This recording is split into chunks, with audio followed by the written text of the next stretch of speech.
Sam, your name. The Encyclopedia of Reno Government. Sam, that's me. I've been at more government meetings than all of the rest of the citizens added together. I am responsible for 92% of the good things about Reno, starting with saving of Burning Man when the bureaucrats wanted to shut it down, saving of the Air National Guard when they wanted to go to fighter planes. This is all on the record, and anybody can come up here and challenge me if they want. I'm responsible for creation of the Children's Museum.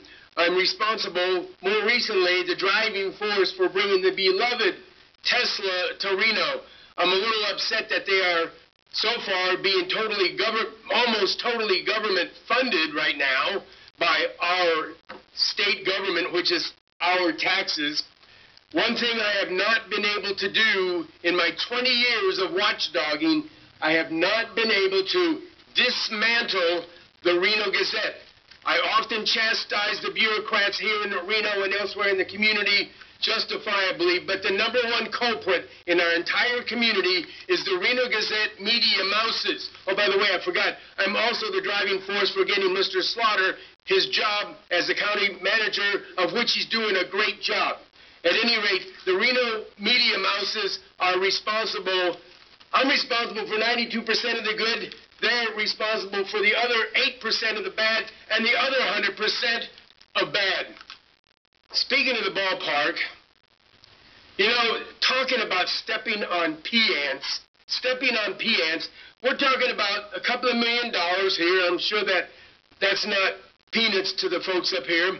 But when this was going down, the whole ballpark scheme was going down several years ago, I spoke more on this issue than all the other citizens added together. Half the time I spoke in favor of it, the other half the time I spoke against it.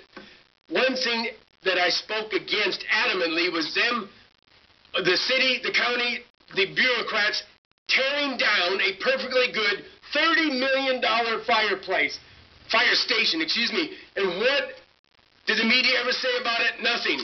Because, you know why? Because Sam was the one who was challenging it. They tore down a $30 million perfectly good fire station, and nobody except Sam came to the podiums, well, maybe a person here and there, and challenged that. There's $30 million. Now we're stepping on whether or not it's $100,000 there, $100,000 a year, whatever, on this supposed settlement. And look at the Reno Gazette.